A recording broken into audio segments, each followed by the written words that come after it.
नमस्कार दोस्तों, मैं ललित सिंह, आपका फिटनेस कोच, आपके सामने फिर से हाजिर हूँ अपनी एक नई ट्यूटोरियल वीडियो लेके।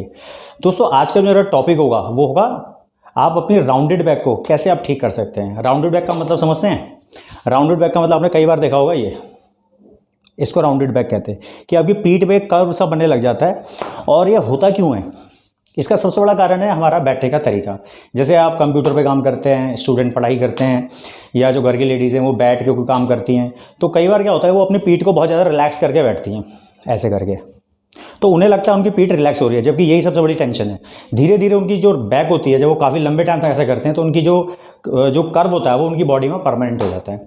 और इस प्रॉब्लम को मैं दोस्तों इसलिए भी अच्छी तरह समझ सकता हूँ क्योंकि काफ़ी साल पहले जब मैं जिम लाइन में नहीं था, फिटनेस इंडस्ट्री से मेरा कोई लेना देना नहीं था, तो मेरे साथ भी ये राउंडेड बैक की प्रॉब्लम थी। तो उसको मैंने ठीक किया है, तो मुझे लगा इस पर मुझे एक वीडियो बनानी चाहिए क्योंकि बहुत सारे लोग ऐसे हैं जिनको राउंडेड बैक की प्रॉब्लम होगी। और जितने भी लोग मेरी इस वीडियो को देख रहे हैं उन सबसे मेरी एक अपील है कि जितने लोगों को भी आप जानते हैं, जिनको भी आपको लगता है कि राउंडेड बैक की प्रॉब्लम है, चाहे वो आपके जान पहचान के हो या आपने वैसे ही आपने किसी को देखा होगा यार इसकी राउंडेड बैक है, तो आपने देखा होगा कि जो राउंडेड बैक होते हैं उनको कई लोग कहते हैं यार, जैसे मेरे से बोला करते थे मेरे दोस्त, यार आप झुक के क्यों चलते हो?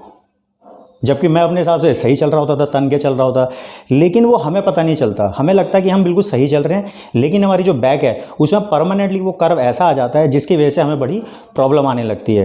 तो इसको आप कैसे ठीक कर सकते हैं, आज की जो मेरी वीडियो होगी, मैं आज की वीडियो में आपको 6 बहुत ही आसान एक्सरसाइज बताऊंगा जिनको आप घर पे बहुत आसानी से कर सकते हैं। लेकिन दोस्तों, मैं यहाँ पे आपको एक बात कहना चाहता हूँ कि एक्सरसाइज के अंदर जब आप कोई भी एक्सरसाइज करते हैं तो उसका रिजल्ट आने में वक्त लगता है। रिजल्ट गारंटीड है, लेकिन थोड़ा सा वक्त लगेगा, क्योंकि कोई भी चीज़ ना तो एकदम खराब होती है ना एकदम से सही होती है। जितना वक्त उसे खराब होने में लगा होता है, कम से कम उसका आधा वक्त तो सही होने में तो लगेगा ना, ऑब्वियसली। तो सबसे पहले हमारी जो बैक है, सबसे पहले मैं उसको स्ट्रक्चर के आपको बताना चाहता हूँ उसके बारे में। हमारी जो बैक है, जनरली हम उसे एक बैकबोन कह देते हैं।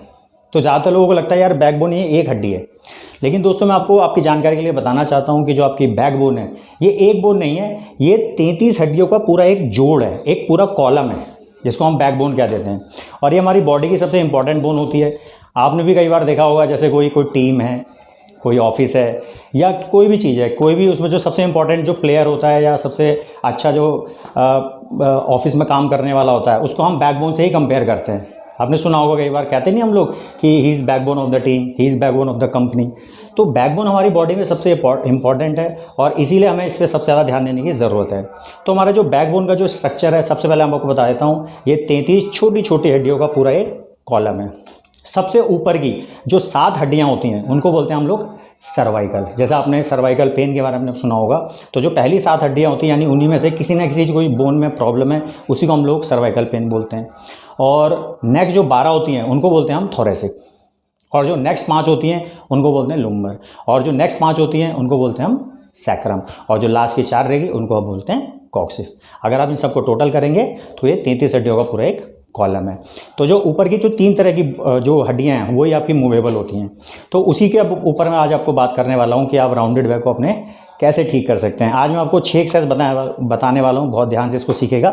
चलिए आज की वीडियो हम स्टार्ट करते हैं। सबसे इंपॉर्टेंट, सबसे पहले आपको क्या करना है, किसी भी वॉल पे आप अपना पैर एकदम स्ट्रेट कर लें और आपकी जो लोअर बैक है इसको पूरा आप दीवार से बिल्कुल सटा दें। ध्यान रखें, पैर आपके एकदम सीधे होने चाहिए और आपकी जो पूरी बैक है वो दीवार से सटा दें इस तरह से। और हाथों को जितना पीछे दीवार पर टच कर सकते हैं, जैसे कि मेरे हाथ तो टच कर रहे हैं, लेकिन दोस्तों हो सकता है जिनको राउंडेड बैक की प्रॉब्लम हो, क्योंकि उनकी राउंडेड बैक हो चुकी है, तो हो सकता है उनके हाथ टच ना हो, बट परेशान नहीं होना है आपको। हो सकता है जितने भी हाथ आपके पीछे जा सकते हैं, आपको थोड़ा सा प्रेशराइज रखना हाथों को पीछे से इस तरह से। और ध्यान रखें, आपकी जो कमर है, आपकी जो पूरी स्पाइन है, वो आपको हेड भी आपको दीवार से बिल्कुल टच करके रखना है इस तरह से। और हाथ ऐसे करके और धीरे हाथों को दीवार पे स्लाइड करते हुए जितना ऊपर ले जा सकते हैं आप। प्रेशर आपके हाथों का पीछे रहना चाहिए। 1। और जो ब्रीदिंग है आपकी, जब हाथ ऊपर करेंगे तो इनहेल करते हुए, जैसे एक्सहेल करते हुए नीचे, नॉर्मल रखनी है ब्रीदिंग इस तरह से। और जब आपकी प्रैक्टिस इसमें अच्छी हो जाए, धीरे धीरे आपकी बैक में इंप्रूवमेंट आने लगे, तो आप इसको आप इस तरह से भी कर सकते हैं। ये इस तरह से बैठ जाएं, कमर आपकी इस वॉल से एकदम चिपकी रहेगी, पूरी बैक ये जब आपकी प्रैक्टिस हो जाए दोस्तों, ये नेक्स्ट स्टेप है, उसके बाद फिर सेम एक्सरसाइज को आपका जो हेड है वॉल पे रहना चाहिए और हाथ को बिल्कुल वॉल से एकदम स्लाइड करते हुए जितनी ऊपर आप ले जा सकते हैं।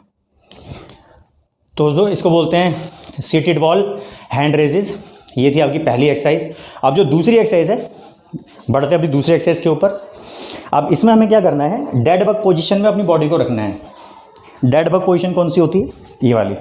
बैक आपकी पूरी ग्राउंडेड रहेगी और ये पैर आपका 90 डिग्री पे होना चाहिए। अब देख रहे हैं ध्यान से, ये हेड पूरा नीचे, और इसमें भी जो हमने वॉल पे किया वही, हाथ पूरा आपका ग्राउंडेड रहेगा इस तरह से, और धीरे धीरे हाथों को फ्लोर पे स्लाइड करते हुए जितना ऊपर ले जा सकते हैं आप। ये बाकी बॉडी आपकी कांस्टेंट रहेगी एक्सेप्ट योर हैंड्स। ये और इससे पहले वाली एक्सरसाइज में मैंने आपको बताया था कि जिनकी राउंडेड बैक है, जो इस एक्सरसाइज को करेंगे, हो सकता है उनके हाथ पूरे फ्लोर पे ना लगें, हो सकता है, तो उनको जितना पॉसिबल हो उतना आपको रखना है। और आप धीरे धीरे देखेंगे, जैसे जैसे आप एक्सरसाइज करते रहेंगे तो धीरे धीरे आप देखेंगे कि आपके हाथ पूरी तरह, जैसे मेरे हाथ जा रहे हैं वैसे ही आपके जाएंगे। और जब आप स्टार्ट करते हैं तो शुरुआत में आप 10 रिपीटेशन से स्टार्ट कर सकते हैं, जो मैंने इससे पहले भी एक्सरसाइज बताई 10 से, और धीरे धीरे आपकी बॉडी खुद ही आपको अलाउ करेगी, आप रिपीटेशन बढ़ा सकते हैं। तो इसको बोलते हैं dead bug position hand raises. ये इसमें वही ध्यान रखना है, हाथ ऊपर जाएगा इनहेल और हाथ नहीं जाएगा एक्सेल।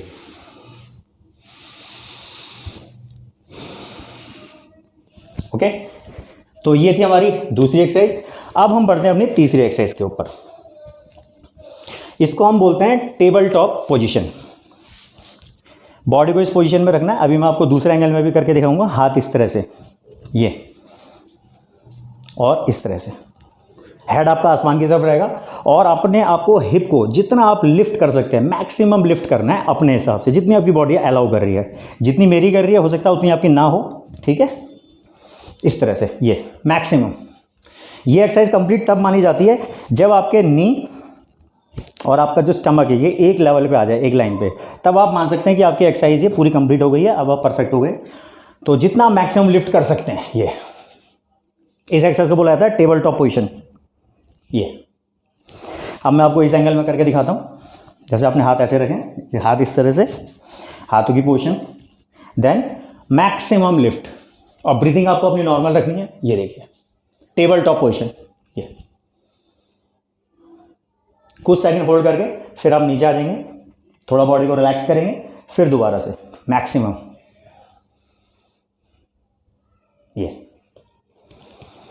तो इसको भी आप 8 से 10 रिपीटेशन करेंगे और धीरे धीरे आप अपने इसको इंक्रीज कर सकते हैं। आप बढ़ते हैं अपनी अगली एक्सरसाइज के ऊपर, और जो एक्सरसाइज नंबर 4 है इसको हम कहते हैं रिवर्स हाई प्लैंक। आपने देखा होगा जो हम हाई प्लैंक करते हैं, दिस इज ये नॉर्मल हाई प्लैंक। अब रिवर्स हाई प्लैंक कैसा होगा, पैर आपको इस तरह से रखने, हाथ ऐसे, और ये मैक्सिमम लिफ्ट करके रखना है। ये this is reverse high Planck. जितनी देर आप होल्ड कर सकते हैं, और कोशिश शुरुआत में 3 से 4 सेकंड तक करें, उसके बाद बॉडी को रिलैक्स कर लें, उसके बाद फिर से करें।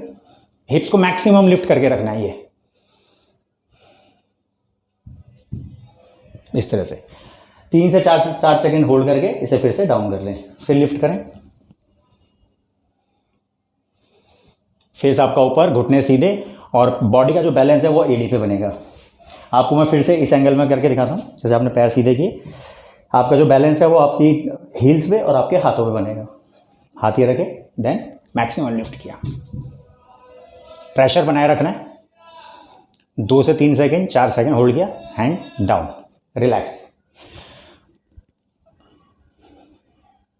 ये तो इस एक्सरसाइज को बोलते हैं हम रिवर्स हाई प्लैंक। अब जो अगली 2 एक्सरसाइज हैं, एक्सरसाइज नंबर 5, उसमें आपको क्या है, एक पिलो की ज़रूरत पड़ेगी, जैसे आप पिलो देख रहे हैं। अब लेकिन इसमें 2 चीज़ आपको ध्यान में रखनी है। एक तो पिलो बहुत ज़्यादा पतला ना हो, बहुत ज़्यादा स्पॉन्जी ना हो कि जो बहुत ज़्यादा डाउन होता हो, अच्छा खासा मोटा तकिया होना चाहिए, तो ताकि ज़मीन से थोड़ी आपको हाइट मिल जाए, ठीक है। तो आपको ध्यान रखना है, आपको एक पिलो चाहिए जो अच्छा खासा मोटा हो। जैसे आप देख रहे हैं इसकी मोटाई अच्छी खासी है। अब इसमें आपको क्या करना है, मैं इस एंगल में आपको दिखाता हूँ, इसमें हम ज़्यादा अच्छे से समझ पाएंगे। सबसे पहले पिलो को वर्टिकल पोजीशन में आपको रख लेना है, और इस तरह से बैठ जाना है इसके कॉर्नर पे, और ये आपकी जो पूरी स्पाइन है वो तकिए के ऊपर आ जानी चाहिए इस तरह से। नी आपको बैंड रखने, हाथ साइड में और ये पूरा ऊपर, देन डाउन। ये हाथ ऊपर जाएगा, इनहेल देन एक्सहेल। इनहेल धीरे से ले जाना है पूरा ऊपर, ये एक्सहेल। आपकी जो स्पाइन है पूरे आपके पिलो के ऊपर होनी चाहिए, हेड डाउन आपका, और हाथों को मैक्सिमम नीचे को, ये फ्लोर की तरफ को पुश करते हुए, ऐसे ऊपर को नहीं रखना, फ्लोर की तरफ। और ध्यान रखें तकिया इससे और मोटा हो तो और अच्छा है, ये ध्यान रखिएगा, ठीक है। बहुत ज़्यादा पतला तकिया नहीं होना चाहिए, स्पॉन्जी नहीं होना चाहिए, इस तरह से, ठीक। तो ये थी एक्सरसाइज नंबर 5। अब चलते हैं अपनी लास्ट एक्सरसाइज की तरफ। इसमें भी हमें इसी पिलो की ज़रूरत पड़ेगी। अब इसमें हम जो तकिया रखेंगे वो हॉरिजॉन्टल पोजीशन में रखेंगे इस तरह से, और आपकी जो हिस्सा आपका राउंडेड है सिर्फ वो हिस्सा आपका पिलो के ऊपर आएगा। जैसे ये देखिए अपर वाला एरिया है,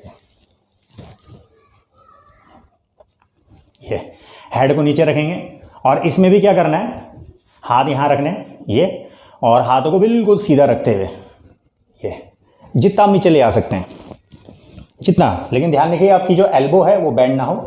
फिर आपके हाइट यहाँ पे आपके क्वाड्रिसेप्स पे आ जाएंगे हाथ, धीरे से ये जितना आप नीचे ले जा सकते हैं। और ध्यान रखिएगा जहाँ पे हाथ आपके मैक्सिमम जा रहे हैं उससे आपको थोड़ा सा और आपको ताकत लगानी है, थोड़ा सा प्रेशर देना है, बहुत ज़बरदस्ती नहीं करनी हाथों से। ये देखिए ये, इसमें भी वही हाथ ऊपर जाएगा, इनहेल एक्सहेल। ये तकिए पे सिर्फ आपका राउंडेड बैक वाला हिस्सा आएगा, और हाथों को जितना नीचे ले जा सकते हैं ऊपर। तो दोस्तों उम्मीद करता हूँ आपने 6 की 6 एक्सरसाइज बहुत अच्छे से सीखी होंगी। और दोस्तों ये जो 6 एक्सरसाइज हैं 100% गारंटी रिजल्ट है इनका। इन सारे एक्सरसाइज को कीजिए। और लास्ट में एक अपील मैं आप सभी से करना चाहता हूँ, जितने लोगों को भी आप देखते हैं, चाहे वो आपके नोन पर्सन हो या अननोन, अगर उनकी राउंडेड बैक है तो आप उनकी हेल्प कर सकते हैं। तो ज़्यादा से ज़्यादा लोगों तक इस वीडियो को शेयर ज़रूर करें। और ऐसा नहीं है दोस्तों कि जिनकी राउंडेड बैक है उनको ही एक्सरसाइज करनी है, ये अपर बैक की स्ट्रेंथ के लिए एक्सरसाइज है। आप इनको स्ट्रेंथ करेंगे तो आपकी जिनको प्रॉब्लम है उनकी ठीक हो जाएगी, और जिनको नहीं है उनकी कभी नहीं होगी। तो जैसे कई बार आप बहुत देर तक बैठे रहते हैं, बहुत देर तक आप कहीं पे खड़े रहते हैं, तो आपकी जो बैक है वो स्टिफ हो जाती है कहीं ना कहीं।